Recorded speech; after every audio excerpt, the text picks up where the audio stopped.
Cardiff City phone in. It's Monday evening. The floods are storming through Wales, and we thought we'd cheer up a little bit by talking about Cardiff City winning 3-0, going back to the top of the table. Good panel tonight. The return of Al Worth after 6.5 years away. Good to see you back, Al. Thanks for Good coming evening, on. Steve. Thanks for finding the time to join us. Thank you. Newly married Matthew Harris, thank you very much for coming on.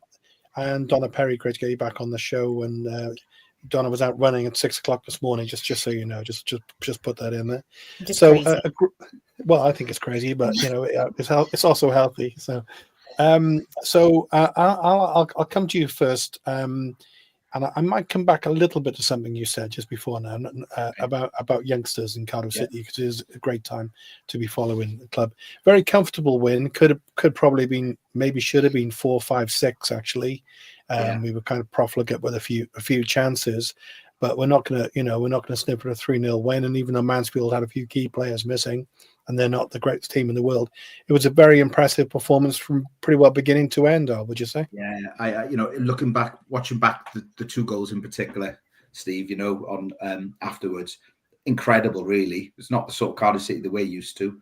The second and third goal, weren't they? They're just brilliant. I mean, so many of them, so many of the youngsters involved, as we were saying before we came on here, they're just getting used to playing this brand of football. I don't get too carried away with myself, because we always make that mistake, don't we? And then we'll lose 2 on the bounce. But it's exciting times. I mean, this December now, I think a lot of the players, Will Fish mentioned after the game, he mentioned the Chelsea game, and I'm wondering if a lot of these players, whereas previously I might have thought, well, they were too scared to get injured. Now I think they all want to get in the starting 11 for that game. So the competition amongst them is incredible. So, got Will Fish there, obviously centre half, Lawler, Callum Chambers left out. They all want to play that game, don't they? And before that game, we've got three league games. So it could all go well, really, for the future, the short-term future, if we can have a good December. Who particularly impressed you? The centre halves. I mean, you're building from the back there. I think they were incredible. The pair of them, and you forget Will Fish, how young he is as well, because Lawler is younger again. I thought superb before the game. I mean, it looked a bit like Harlem Globetrotters playing all 4 attackers. As far I saw the team on the team sheet. My man of the match was, I know Ashford got named afterwards, went in the ground afterwards, but I would have gone for Ryan Wintle. I thought he was superb. Absolutely superb. The ground that he covers is incredible. And he's an old hand now, and he's 28 in comparison to the rest of them. He's a veteran. Yeah. So Ryan Wintle was my man of the match. Okay. And Donna, who was, because there were a few candidates. I thought Dylan Lawler was outstanding. I actually just think he's just a joy to watch. But there were various candidates. Who impressed you? I'm Ryan Wintle as well. I've always been a big supporter of Ryan, and I think he's quite understated. And him and Turnbull played a lot better, I thought, on Saturday as well, which was good to see. So yeah, definitely Ryan Wintle. And Capaccio, when he came on, was fantastic as well. I thought his run, which led to the second goal, was absolutely outstanding, and he really controlled the right side when he came on. So I thought he was great. It's hard to pick one, isn't it, when we play well? Because when we play well, it is really a team performance. And Joel Bagan, again, he's just Mr. Reliable, isn't he, on that side? He's left side. He's having a great season. I think he's underrated as well, because I do worry what will happen if he does get injured. And so far, we haven't. He's been there more or less every game, isn't he? So, but he's fantastic as well. But if I had to pick one, I would say Ryan Wintle. I thought it was interesting as well, the fact that Callum Robinson was captain. I thought he did a good job. He looked like a captain, didn't he? Yeah. Which is, he hadn't really been playing or starting, and the game starts, he's there as captain. So I thought that was quite an interesting move as well. But yeah, it was a really good, outstanding team performance right from the back to the front. It was just great. So can't really pick one, but I have to say Ryan Wintle. What about you, Matthew? Anything to add to that? I massively enjoyed it. It was just enjoyable, just great to watch. Yeah, I was going to say Wintle as well. Controlling the midfield, but like you said, you could give it to any number of them. Ashford looked brilliant, Lawler looked brilliant, Trott with another great save again to keep us from being a bit nervy, but it's what a performance. Coming out of the international break, we were a bit, the inconsistencies with the lack in league games and playing away from home, not playing at home for 6 weeks. Yeah, a long time. To then there's a long time, unheard of really for us. And to be so affected by the internationals, as I know was one of the comments there, as I said. So an all-round performance, and we never looked like we got out of second gear. Like you said, it could have been a bit of a cricket score if their keeper didn't keep them in them. We were a bit more clinical, but 3-0 at home, and you move on to the next one, you just keep going. I think I read a stat this morning that this is our best start since 2010, 2011 in terms of points. I think we had 33 points then, and we got 32 points now. So, it's looking good. Nice to have a bit of stats in there, Matt. It's nice. Get the stats in. You get them in early. Good call. We love all that. That's my only one. The comment from Steve there, Steve Thomas, who I had the pleasure of bumping into on the weekend.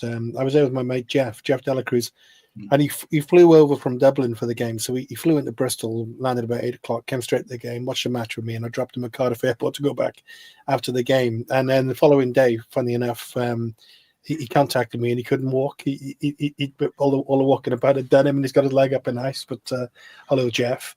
But we had a chat with Steve at halftime, and he's saying here, Matthew, that it has been said, hasn't it? Many City fans said. I saw Simon Willis earlier on, and he said, talking about Wintle and Turnbull in midfield before the game.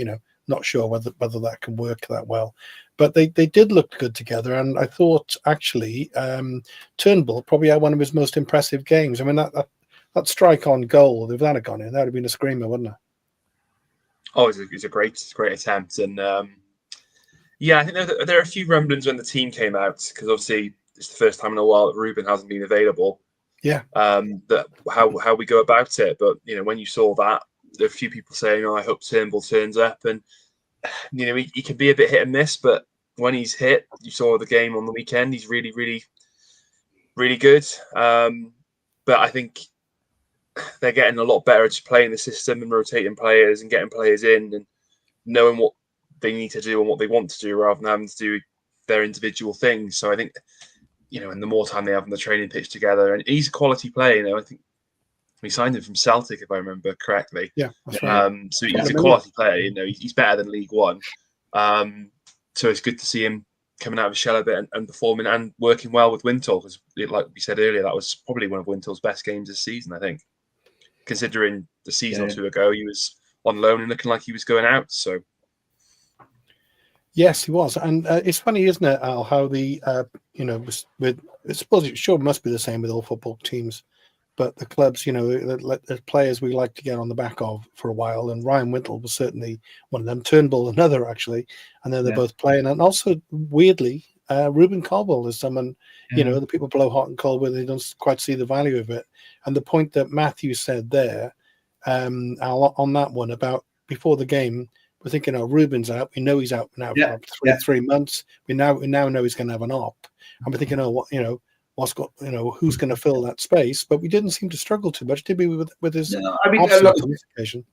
I think it's great for Dave Turnbull. I mean, because just as he was hitting form last year, notwithstanding we got relegated, and he had that injury, didn't he? And it was, it must be worry for him. He seems to be finding his feet. I mean, I'd said before the game on Saturday, as far as Ruben Caldwell being out, obviously is a massive miss, but it gives an opportunity to some really, really talented people to cement their place. I just think with all the games we've got coming up, our bench on Saturday looks so strong. And people who, if you think before Saturday, I think possibly most of us would have put Joel Caldwell and Capaccio into our starting 11, yet they were on the bench. And Wintle spoke afterwards, didn't he, about just running other teams ragged. He said he compared it to the way Leeds United used to do it in the Championship when City were playing them. Well, if you're, you likes of Mansfield, with greatest respect to them, when you all of a sudden see people like Capaccio coming on, you see people like Caldwell coming on, it must be disheartening for them looking at that, right? Now I just think that squad, with all of the games that are coming up, I think got something like 8 league games in 4 weeks or something. And then, very condensed, and then January, obviously, because we're out with the cup, January is starting then. I think we've got first, fourth, and then 10th, something like that, some ridiculous. So it's just back to back to back to back. These players, I think, great management. They all think that they might get into that starting 11. Ordinarily, season on season, you look at a subs bench and you think, well, that sub is never going to start a game. He's just going to be a sub. Have a look at ours at the moment, and nearly every single one of those players on that bench could or has gone to the starting 11. So it's great. He's a clever guy, and you've got to say the way he's managing these kids. I'll say he's got it spot on. I wasn't saying that though after we lost to Bradford and Burton, but yeah, Donna. I mean, as usual, talking a lot of sense there with that thing. I mean, because Ryan Whittle said after the game, he's been quoted as saying anyway in the press that it was BBM's kind of come up with the perfect formation, the perfect sort of tactical approach, and everyone seems to be buzzing.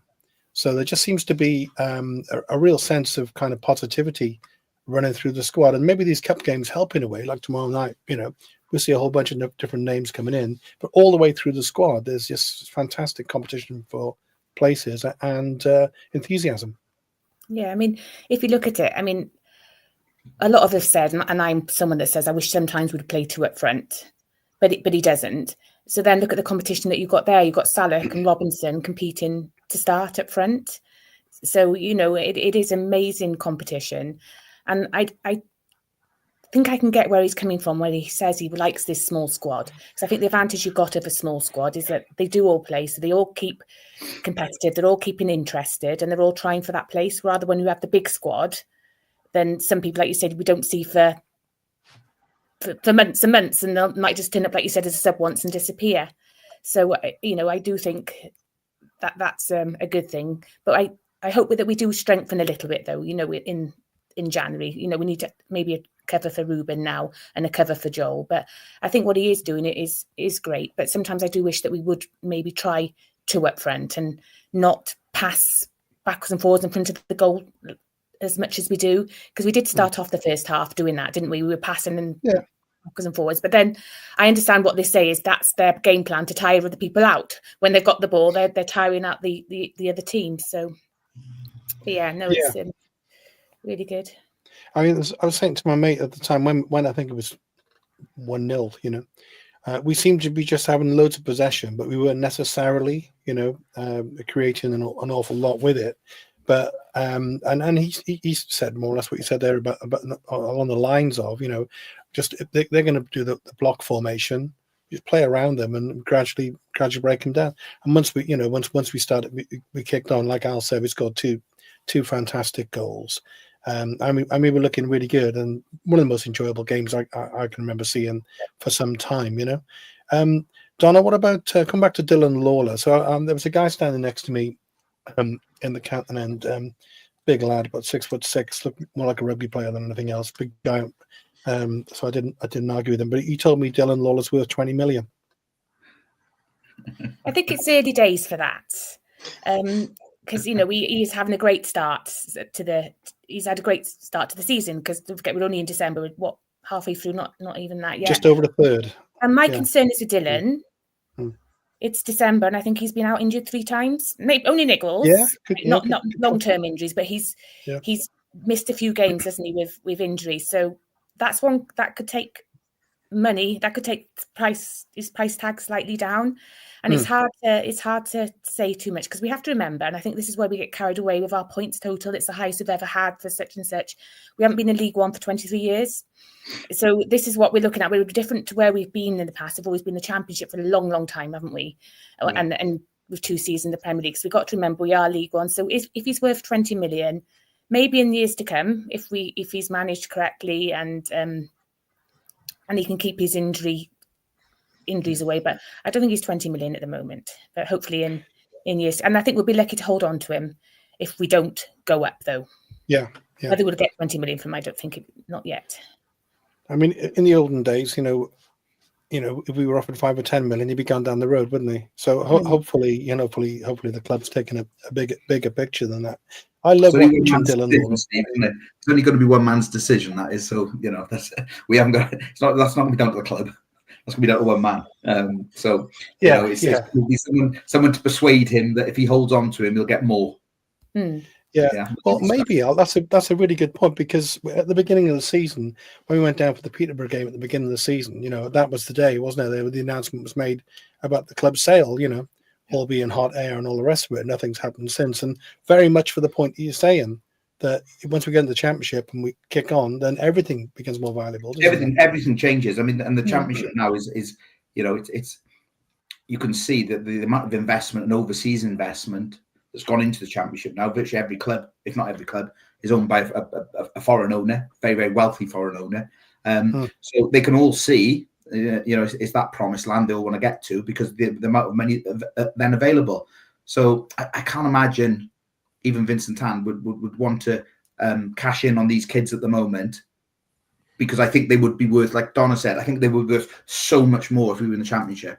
So hopefully, I just like the transfer window in January. As far as any player under the age of 23 at Cardiff City, I would just like to close it off and just say no one's going. Well, the big lumpy guy next to me said, because look, we've also given him a 3 or 4 year contract, you know. So again, that's that's an investment, and also it's an intelligent investment. And a lot of the younger players, we've done that. You know, I'll start with you, Alan. I want to go around on this one on Dylan Lawler. Now, I was trying to think, watching the game, of City central defenders who are as composed and so comfortable and have so much time on the ball. And there's only 2 or 3 I can think of. Who would spring to mind for you, Al? No one's springing to mind. I used to like Roger Johnson. Yeah, he's a good football and centre half, wasn't he? I used to like Glenn Louvens. Same sort of era. You know, in the years before that, I mean, goodness, we weren't particularly good. Danny Gabardon, maybe. Sorry, Danny Gabardon. Yeah, of course. But Lawler. But again, we're saying this again about all of the youngsters. This is a breed that we've never. Well, I say never. I'm struggling to remember so many homegrown youngsters coming through. Well, they haven't been of it. Let's be honest. And it's just, where do we get? You know, they must have always been there. But obviously, he's decided, well, I'm going to give them the opportunity, because they were all, these kids were all there last year and the year before.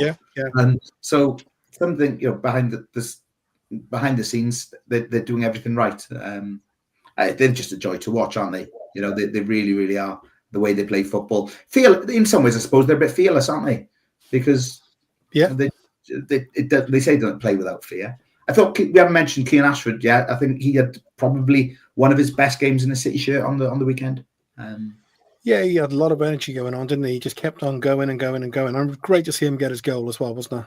Yeah. And again, that weighted pass through from Robertson, again, came off the bench. I mean, again, Donna said earlier, you know, Capaccio came on off the bench, set up one goal, and then Robertson comes on. That pass was absolutely exquisite. You saw Ashford point where he wanted it. And he just put him there. Brilliant. Yeah. So that's another one, Matthew. Alex Robertson, who he's a class act, and he seems to me, I don't know, any sort of cameo role really on the weekend, but just seems to me that he might have turned a bit of a corner in his thinking, kind of state of mind. You know, there seems to be more kind of a positive and attitude going on with him, and he seems to be. He wants to be involved. I get that impression. Yeah, I think so, and I think it's important because he's a brilliant player. You know, we saw glimpses last year of what he can do, and you know, Man City Academy graduate. I don't know if he worked with BBM when he was younger, but you know, he's a great player and he's a great asset to have. And, you know, and as Al was saying earlier, to be able to bring a player of that quality off the bench is incredible. And you know, there were lots of rumours flying around at the start of the season, but he seems to be picking up minutes quite regularly now. I'm not sure how nasty the injury was at the start of the season, but it's good. It's great to have him in the squad. He's got moments of brilliance, like he showed that pass on Saturday. So it's another option to have. He's brilliant. So I just hope that you know, come January, he's not one of those players who's looking for some more game time elsewhere. Because it's only a few weeks ago. I mean, the club he was connected with, associated with. Obviously, they're right down towards the bottom of the championship at the moment, alongside some club somewhere called Swansea or somewhere like this. I'm looking forward to discussing that if you've got some time. I will have to come to that. We'll have to come to that. Early days. Matthew, did you have any other thoughts on classy centre halves? Because we have some great ones coming through. And then in the mess, Albert Lamore, Danny Gabardon, Leighton Phillips, Mike England. Some good footballers. The one that came to mind for me straight away, Al said it, was Glenn Louvens. I used to love watching him growing up. He's never afraid to make a tackle, good on the ball, good in the air, quite a similar sort of player. And I was also going to say Roger Johnson, that trio, that double act we had back towards the end of Newham Park were fantastic to watch. But it's just, I think it's his composure, Lawler, considering how young he is, not just for us, but to step up on the international stage as well. Yes. Yeah, absolutely. That game against Kazakhstan away, which he was so comfy, wasn't he? Yeah. He looked like he'd been international his whole career, and just really, really comfortable. So, as long as we can nurture him and not push him with the injuries, giving him that rest against Northampton, came back in because we've got the depth for it. So, I think as long as we can manage him, he's a brilliant, brilliant player. So Al, I mentioned something just now that you wanted to respond to. With a big smile on your face. I'm just giggling a little bit because, as you know, I live amongst them. So it's absolutely fantastic. That's the name of a horror movie, isn't it? I live amongst them. No, it's absolutely fun.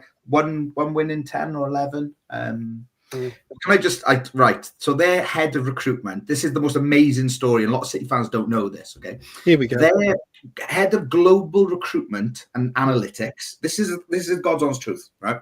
Their head of global recruitment and analytics, whatever it's called, right, used to be an obsessive Swansea City fan on their forums, and he used to go by the name Agent Dimmy, and every now and again he used to come on Cardiff forums. So 15 years ago, he's just a crazy fan. Then went to work in the betting industry. Okay, he is now responsible for the recruitment of their players and the recruitment of their manager and the recruitment of their coaching staff. And his surname is Worth. So all over, no, this is true, right? So all over Twitter this weekend, they've been going mad saying we need to get rid of that fella Worth. He's ruining our football club. Where have we heard that before? His name's Adam Worth. I could not have written it. I couldn't have written the script better, right? If I tried. So they're all going crazy about this guy called Worth. So I'd like to think that I've just got a little bit of insight there. Perhaps he's a distant cousin or something. And there we go. Yeah, it's I know people will come on now and they'll say, "Oh, we shouldn't be bothered about those." Or no, absolute load of nonsense. Of course, we're bothered about them. I couldn't think of anything better than getting promoted and they get relegated. Brilliant. Yes, it's just a strange Sheffield Wednesday. All those points deducted, isn't it? With Sheffield Wednesday now, all the seasons. Yeah, 16 minus 10 now, aren't they? I think. Yes, that's one automatically down, but never mind. Yeah. That's okay. I was thinking about that, Don. What's that, Al? There's still 2 places there, don't we? Yeah, still 2 places. Yeah. but they're only. they're only like what 4 places above us in the football pyramid. So. Getting ever so close. It's nice. As far as our recruitment and so on is concerned, Steve, I was going to say, what Barry Murphy's done, he keeps name dropping this kind of Welsh connection with City, so he's getting everything on board now, and it's really, really, really good. He said, when he was there watching the Wales game, and he's actually put the connection between City fans and Wales. Obviously, going to encourage his players then to play for Wales. It's just great the way that's been lined up, because previously, international managers haven't always got on with domestic club managers, have they? And don't speak to each other. And but now he's obviously he's going to keep those lines of dialogue open, I think, and trying to get as many players as he can. We haven't had these home games because of the international break. Because as a League One club, we've got so many players involved right the way through the ages. Fantastic. Paul Went. Would you put Paul Went in the football and centre half category? Al? Well, Paul went when he was playing for the City. We that season he came actually. We had problems. We lost a load of strikers, and we ended up playing him up front. He scored a couple of goals. The late Paul Went actually. He died a couple of years ago. Yeah, that's right. Yeah. Sadly. Yeah, good defender. Yeah. Very hard man. Yes, and Donna, we talked earlier about central defenders. I mean, I was a non-footballing central defender, you know, on Cardiff Parks, you know. I know we never mentioned international honours for me, but when I see Lawler, what's amazing about it just he just gets the ball, and he just you know, he just traps it, noodles it around, he just keeps it, and then you know, takes his moment. He's just so assured for someone so young an age, and that made me want to talk to you about Mr. Trott, the goalkeeper, right? Who recently, again, you know, even on the weekend, he had to make a couple of saves. He's such a good keeper. He's so valuable to us. Firstly, I wonder, stroke hope, if we might maybe try and tie him up, you know, maybe in the January window. I don't think we will. I think it'll be end of the season. But how good is he, Donna, in your opinion? Again, compared to former City keepers, because we've had some really good keepers. I asked about central defenders. You know, firstly, your thoughts on Trott, and then other keepers who spring to mind to you as being impressive for City. I didn't think we could sign Trott unless we got promoted. I thought we had to wait until. I think that was the original idea. That was the incentive, wasn't it? But whether we do it earlier, I don't know. Okay, let's just say, right, we're getting promoted, we'll have you now, January. No, but I think he's absolutely fantastic. I'm a big fan of him. Like you said, he's just got octopus arms. And I knew when we played against Mansfield that it was going to be a clean sheet. You could just tell. I just knew that no one was going to get past him. When we would 1-0 up, I just knew that was a clean sheet. And I don't think he's made many mistakes, has he? Because the goals he has let in have been, you know, not a goalkeeper mistake. It's just been worldies or penalties or, you know, defender mistakes. I think he is superb. Now, we have had good goalkeepers in the past, haven't we? So, I mean, David Marshall, I think Smithies and Neil Etheridge were great goalkeepers as well. But he does seem at the moment to be on like a different level. But I think it's the swagger he gives, and like you said, he's so comfortable on that ball as well because of his football in past week and pass it backwards and forwards, which sometimes frightens me a bit. But I think he's superb, and if we could keep him, he's like giving us an extra player on that pitch, and he's like two of them. But we have been fortunate in the past that we have had some good goalkeepers. You know, the David Marshalls, Smithies, Neil Etheridge was fantastic. You know, when we got up, he was our Player of the Year when we went up to the Premier League. But he is up there. It's early days to say if he's going to be a legend, because like I said, we all get carried away. So need to sign him first. Happen. But but no, I think he's great, and if we could keep him. And I do think as well, what's his name? Turner, the number 2. Yeah, he shows promise, doesn't he? Good prodigy. Probably play tomorrow. We have to remember as well, we still got Ethan Ofaff. Ethan Ofaff is our player. Yeah. We have still got. He's got an interesting season ahead of him, hasn't he? You know, minus 10 points to Sheffield Wednesday. And we still got Amwick, haven't we, as well? He's still. Well, he's still. Yeah, I think he'll get it. Yeah. There's another young lad called who they fast tracked right the way up on the basis they've seen him. Surname Higgs, I think it is. Yeah, Higgs. Yeah. They basically they fast tracked him into it on the basis that they'd seen something in training. And again, another young lad. Yeah, I feel sorry for Falnwick in some ways, I've got to say. But yeah, he'll probably go in January, I imagine, when he'll be gone. Yeah, I don't know, Matthew, what's happening with Jack, because I think he's gone back to his family area, and he says there's just some issues going on, and obviously we wish him well with that. But Matthew, there's some great ones coming in. I'm going to show a couple of comments in a minute. Gary Bennett's name up. There's another one. There's a central defender, great footballer. Him and Dave together. Wow, they were great times actually. And then a couple of probably two of my all-time favorite City goalkeepers might actually be these two. I think I've just come up from Andrew Davis, Ron Healy and Bill Irwin, because at the time, I don't know, were they before your time, Matthew? I don't know whether you probably wouldn't have seen either of these. So Ron Healy was Republic of Ireland international. Bill Irwin was Northern Irish, I remember. But they used to battle it out against each other. They're both top keepers, you know. What about in your time? Who you probably similar to Donna, I imagine? Similar, I think. Neil Alexander's one of the first goalkeepers. I remember being really, really good. Then I think Marshall's the most legendary one for us. I think Etheridge did a great job And then, we've had quite a few good ones, but then I suppose we've had quite a few horrible ones as well. Me by name, Dimi Konstantopoulos, if anyone remembers that. A couple of games. Stephen Bywater was another one. He was surprisingly poor, wasn't he? But for me, Marshall. It's got to be Marshall. Yeah. We've been lucky with keepers, haven't we, over the years? Do you think? Yeah, I think we all love Ron Healy right from back then, about 81, 80, 81. Because but at that time we never used to see anything to do with the City on TV ever. Okay, and he made two appearances for Republic of Ireland.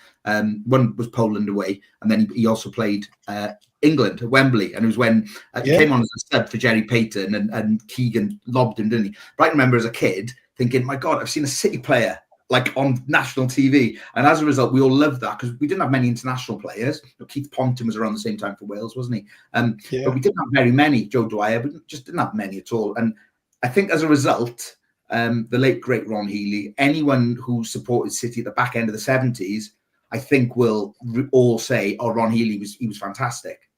I would. He's got, but in the modern era, I suppose Neil Alexander for me was right the way up there. I mean, but Marshall Etheridge, just because we were so bloody rubbish in the Premier League, I suppose. He had to be a great keeper, didn't he? Didn't they, you know? Yeah. There's another one just coming in. It was funny. I was with Jeff on a weekend. I said, "Look who that is!" And he was right in front of us in the warm up before the game, and that's Gavin Ward. Can you remember how to do the Gavin? Al? Do the Gavin? I'm not going to, but I can. Yeah. So we've been fortunate with that, and it's good to have the youngsters coming through. And someone mentioned Andrew Dibble. Andy Dibble, of course, and a great character as well because he's been on the show, hasn't he? He's a great character. Yeah.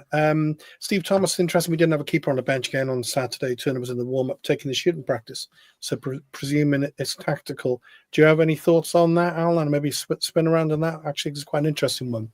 Not having a keeper on the bench. Probably think Perry and G can do the job, so they wouldn't need anyone, would they? Do the Perry. Yeah. What about that, Donna? Is that what's your thoughts on that? Do you think you comfortable with that, not having a keeper on the bench? I'm quite comfortable. Yeah. I mean, it's not very often a goalkeeper gets injured, is it? I mean, Trott was injured in the game quite early on, wasn't he? Do you remember? And he stayed on, and then they had one of the defenders were taking the kicks for him. So it's very unusual for a goalkeeper to get injured. And like you said, there is Perry NG that can stand in if necessary. So yeah, I think I quite like it. I think it gives us more options. And, you know, with a lot of the time you have this stand-in goalkeeper and it's a waste of a sub really. So yeah, I mean, yeah, I think it's good. I don't know whether other clubs are doing it though. Sorry? I'm not sure. I haven't seen many other clubs doing it. I haven't. But they haven't got Perry NG, have they? No, that's right. Yeah. So, he caught the ball once, and the whole crowd went nuts. We might have Trott once. Trott might play in midfield one day. Yeah, well, he's a good. Yeah, I bet he probably does in the week. In the Schmeichel, another one which has come up. Yeah, Schmeichel was a good keeper. So plenty good keepers there. So I was going to ask you something then, Matthew, but it's slipped my mind. Going back to what Wintle said about this perfect system, everything slips my mind. I don't know if you noticed.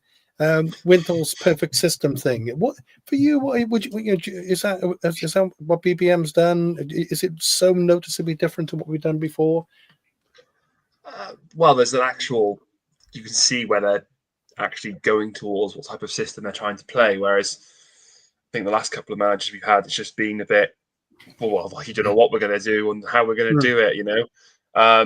So, you know, they're clearly, possession based, keep the ball, happy to pass the ball back if they need to keep the move going. I was listening to an interview with BBM on another podcast this week, and you know you can see it in all the presses. He talked about trying to instill this philosophy of, keeping the ball, getting it forward at the right time, making the right passes, and it seems to be working. But then, you look at games like, I think I commented earlier, Mansfield are realistically a mid-table team in League One. And, when we played Bradford, they blew us off the park. So it's going to take time, but you can see the general direction of where it's heading. And I think the fans are fans are all behind it from what I've heard.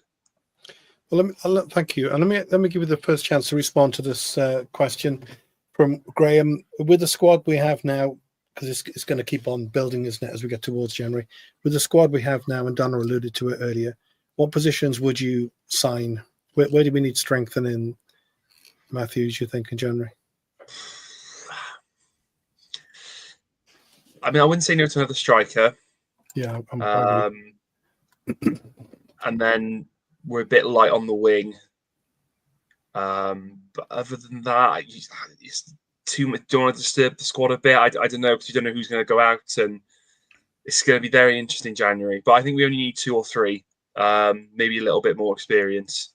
But I don't think we need wholesale changes. I think we've got quite a good squad as it is. And Al, you'd expect probably a few of the youngsters to go out on loan in January as well. Do you think get more game time?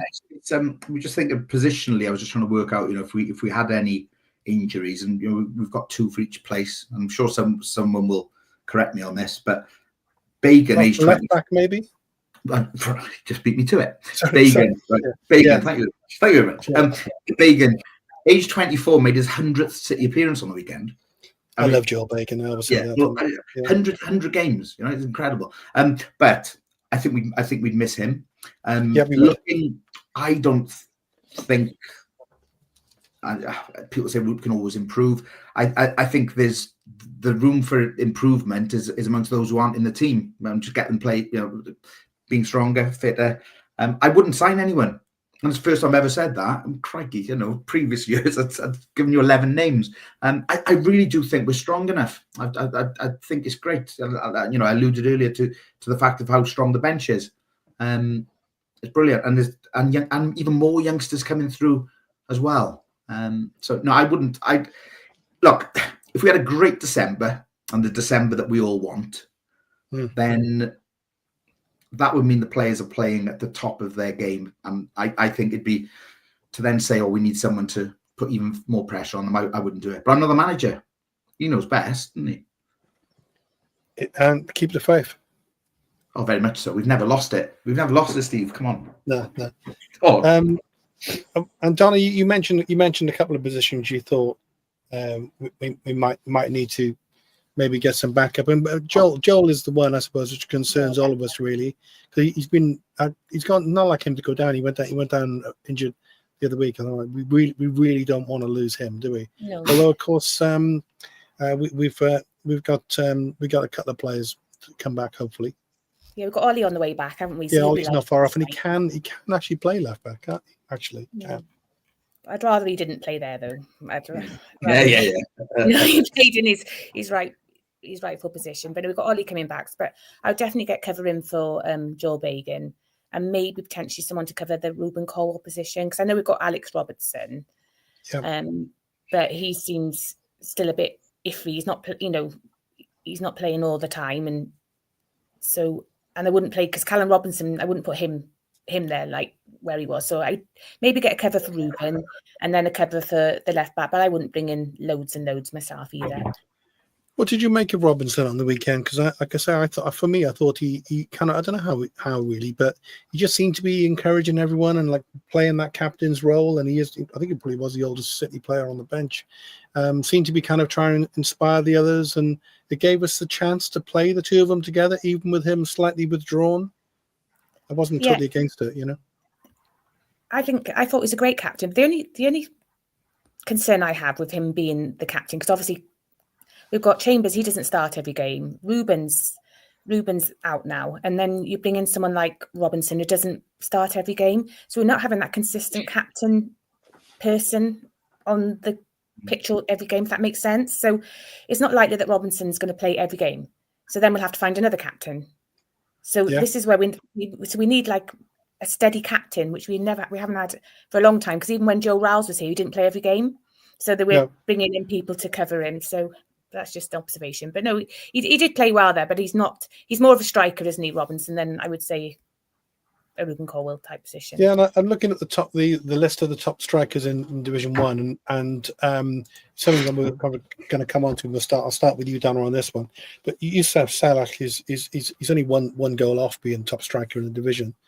and his strike rate is actually pretty good based on the appearances. So it's like a glass half full kind of thing with Youssef. He's a real handful. That was a beautiful goal, by the way. It was such a well-made goal. Great ball over the top from Lawler. Great composed ball in from Capaccio, and then bang back the net. And he's kind of there or thereabouts all the time. But you could argue, some people could argue, couldn't they, that on another day he could have, maybe should have scored maybe 2 or 3 goals, Yeah. And is he doing a great job? Because he's right up there towards top scorers, or should he be? Should he be far and away the top scorer in the division? Is he under delivering, or what was your thoughts on him? I think he's under delivering. I didn't realise, you don't realise how many he just scored, because you just see the ones that he misses. And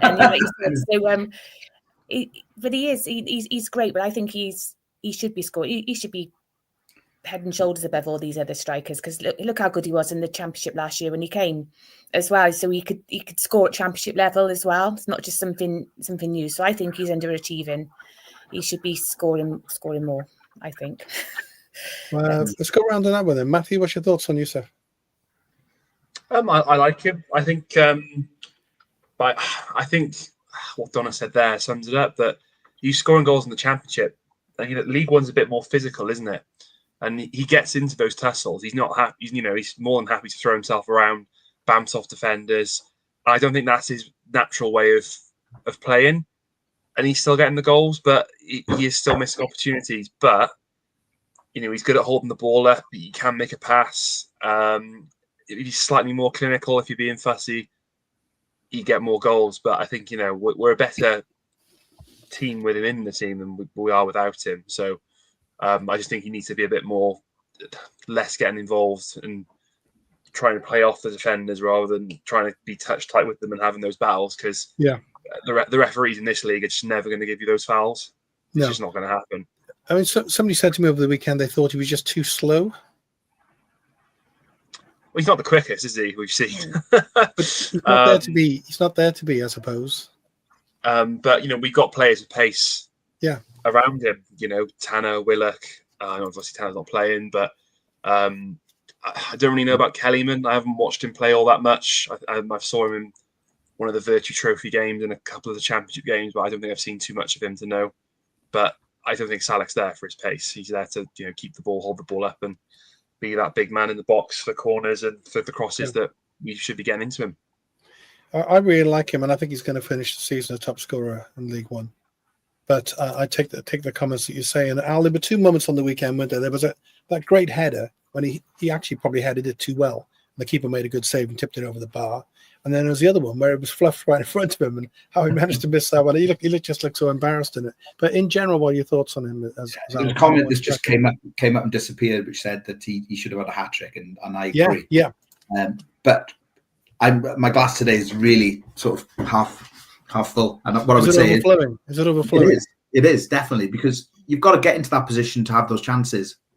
And not all strikers do get into that position. He's always there, isn't he? He's always there or thereabouts. He's always there. So, I think there will be a weekend where he does get a hat trick, and not just sort of fluffing things.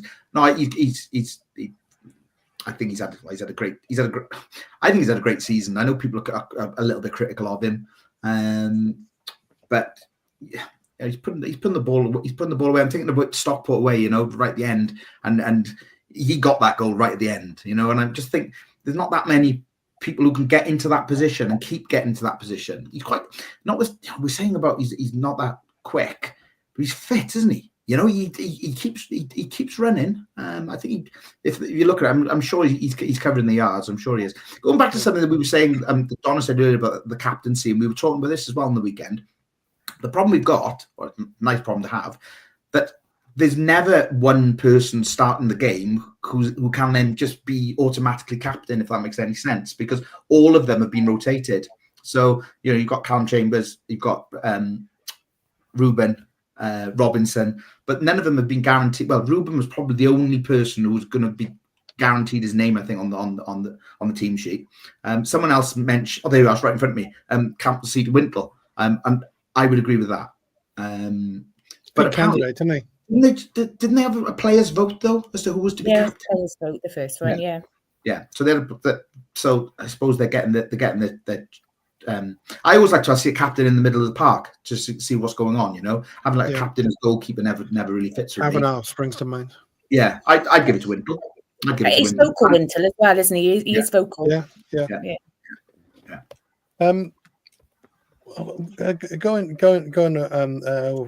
on the same point, Donna. Maybe I missed it. Maybe it didn't really matter. But when Robbo went off, then because the captain's armband was flying around. Who ended up being the captain?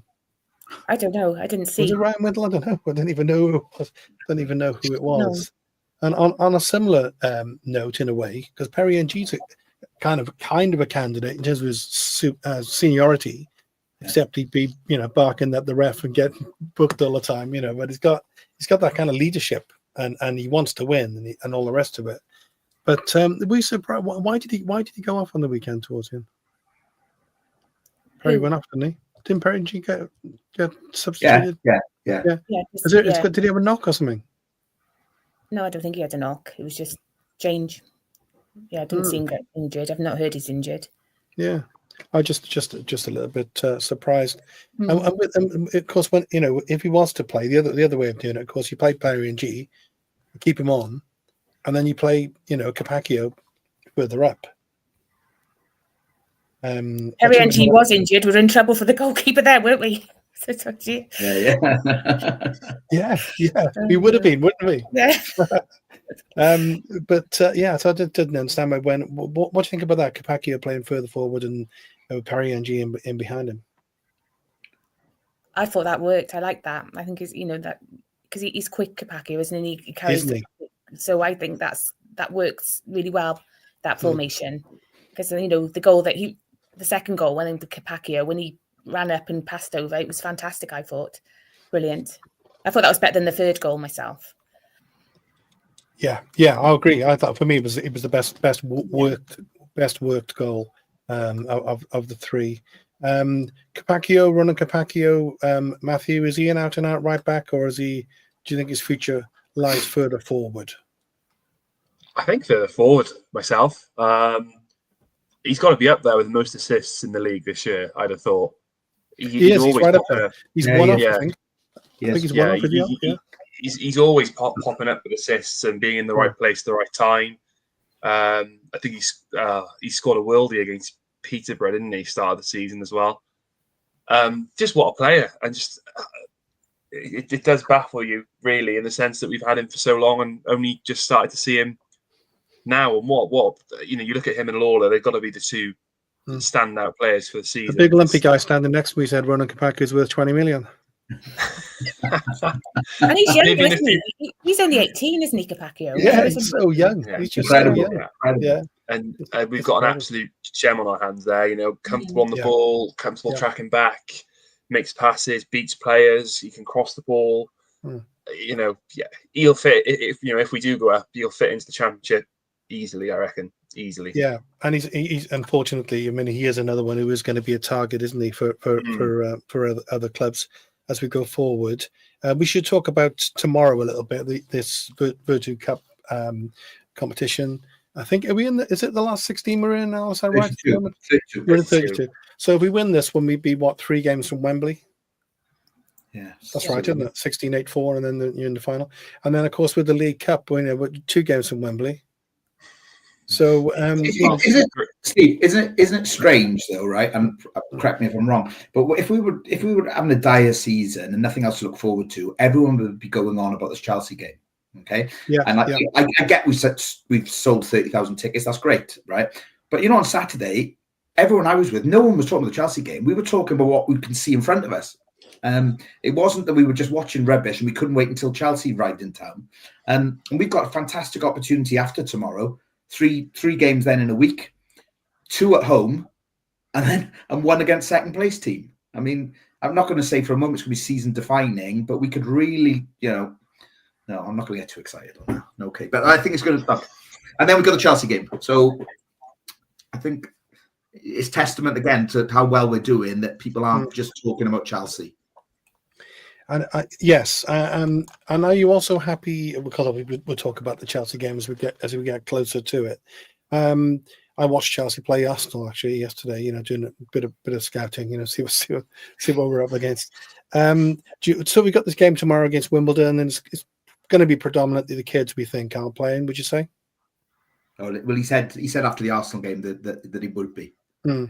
So you give them first choice. That's got to be right. In the same way that when Chelsea come down to us, perhaps they'll change and play a second team. I don't know. This is a third team, isn't it? I suppose it's a third team. They got so many players. They could play a fifth team. I'd be interested. I wouldn't like to know. I wouldn't if Wimbledon. I went up there to watch us play Wimbledon at the start of the season. Okay, so tell us about that then. What are they like? Look, they're a good outfit, and I think they should comfortably beat our youngsters if they turn up with their first team.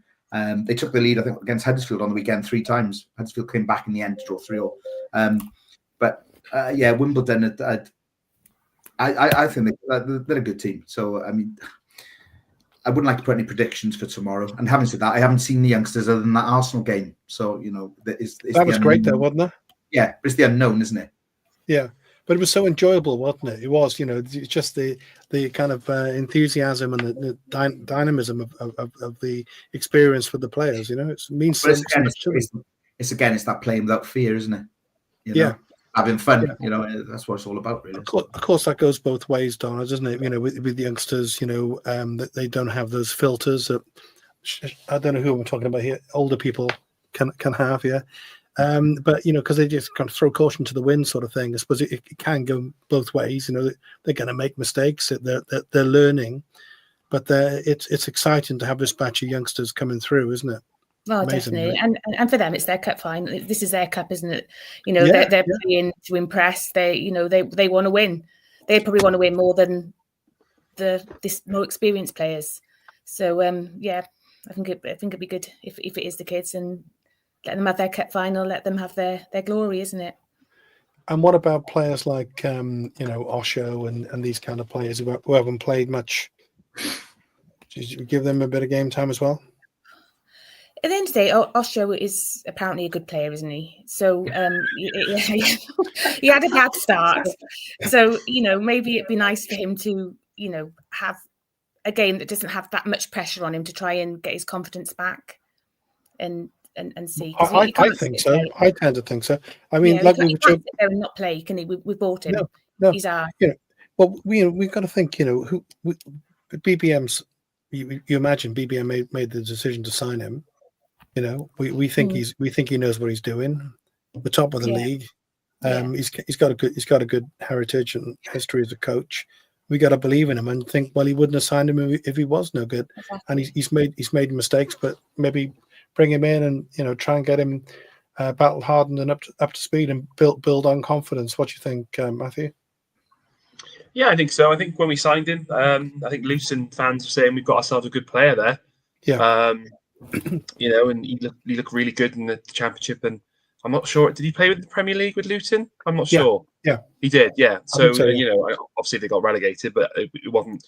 They weren't getting thrashed every game. So.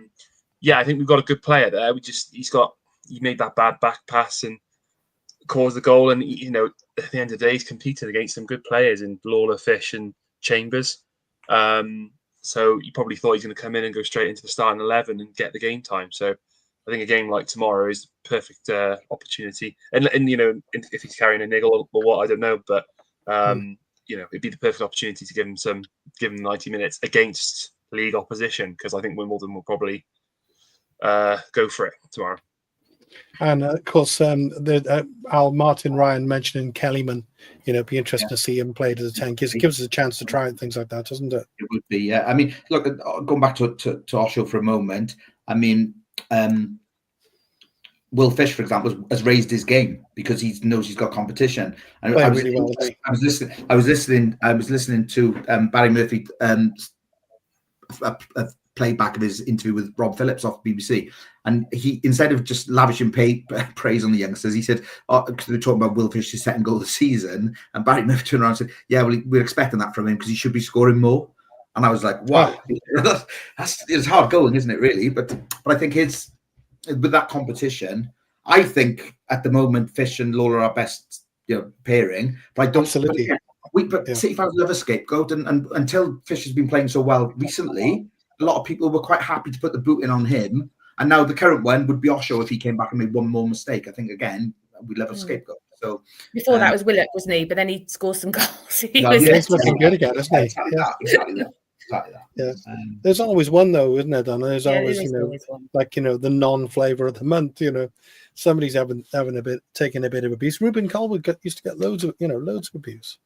And I think that's going to be interesting over the next few games. Donna, is that with him, he's out for sort of 3 months plus. Yeah. How much will we miss Ruben? Or will we not? Only kind of time will tell. But it will show the value of Ruben Cobble, I think, won't it, while he's not there? Well, again, so many people even now think he's lazy or he's inconsistent. Yeah. I don't see that, and I think we're going to miss him. But let's hope we don't, and let's hope that Robertson can step up as well. So, but yeah, I think he'd be massive. But I love Ruben. I think he's fantastic. So.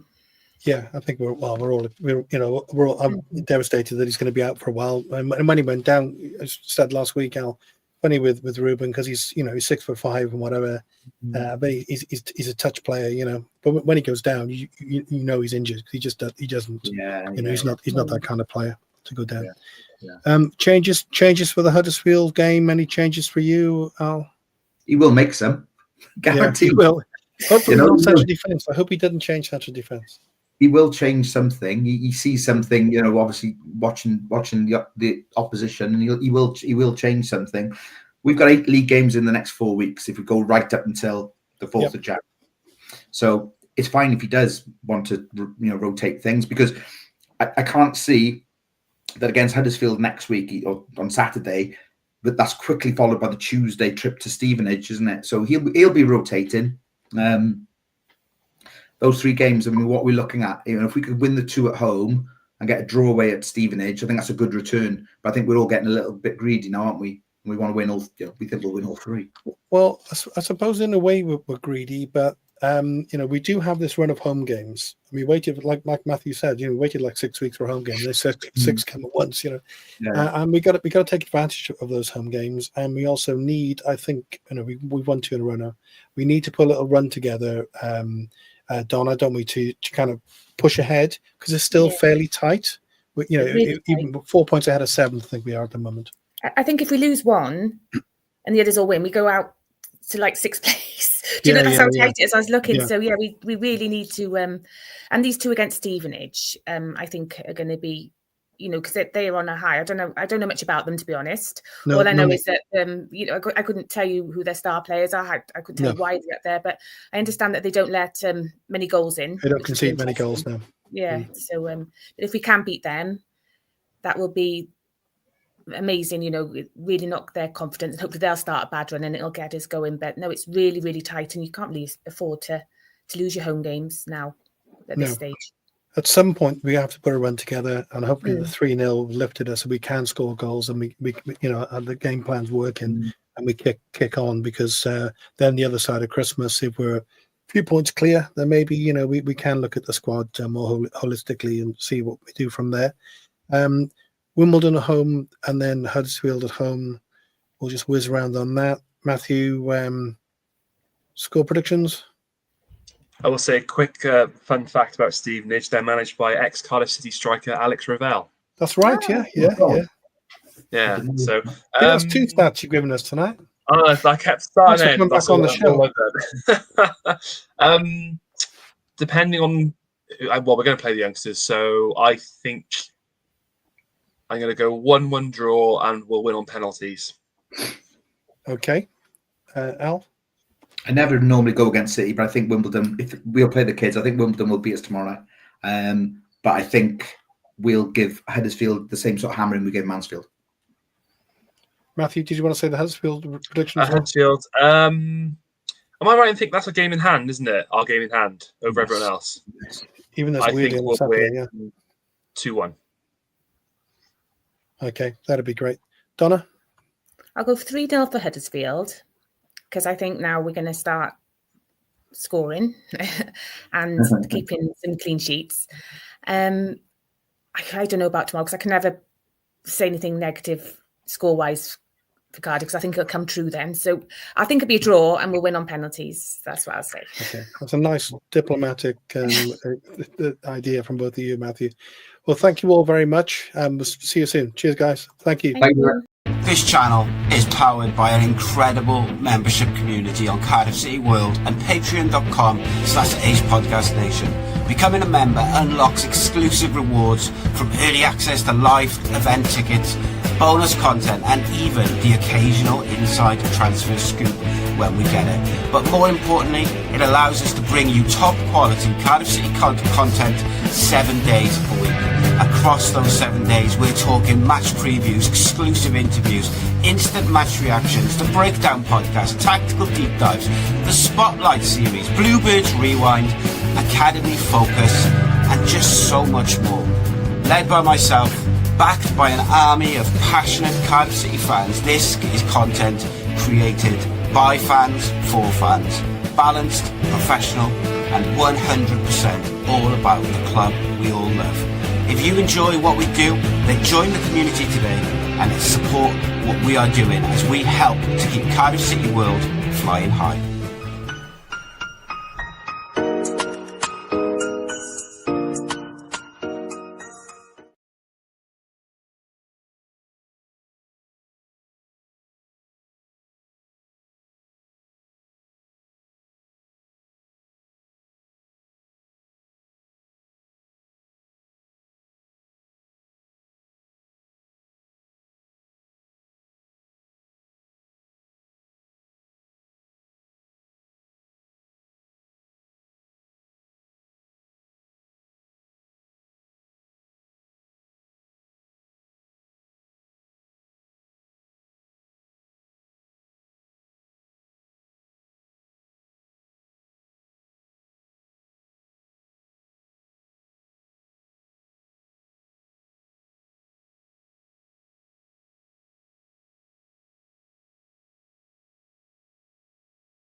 This channel is powered by an incredible membership community on Cardiff City World and patreon.com/Ace Podcast Nation. Becoming a member unlocks exclusive rewards from early access to live event tickets, bonus content, and even the occasional inside transfer scoop when we get it. But more importantly, it allows us to bring you top quality Cardiff City content 7 days a week. Across those 7 days, we're talking match previews, exclusive interviews, instant match reactions, the breakdown podcast, tactical deep dives, the spotlight series, Bluebirds Rewind, Academy Focus, and just so much more. Led by myself, backed by an army of passionate Cardiff City fans, this is content created by fans, for fans, balanced, professional, and 100% all about the club we all love. If you enjoy what we do, then join the community today and support what we are doing as we help to keep Cardiff City World flying high.